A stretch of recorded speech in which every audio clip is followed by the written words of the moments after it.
We all know somebody who keeps attracting abusive partners. Over and over again, they attract someone that's not good for them. Why? I don't know all the reasons, but a reason is this reverse wiring. They probably grew up in an abusive home. So to them, abuse feels like home. It feels like love.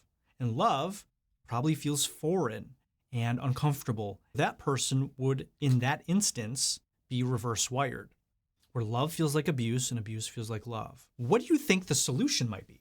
If you're reverse wired, if A is B and B is A, well, what do you do to fix it?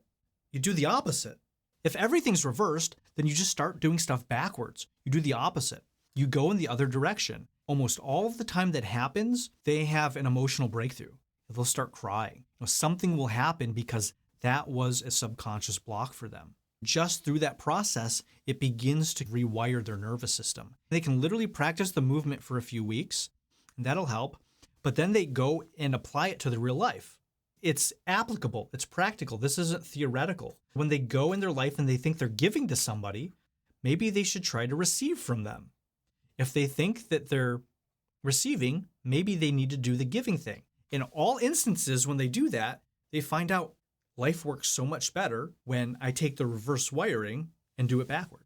Then what happens is they become properly wired, right? Love, it feels like love, and abuse like abuse, and that's much more functional.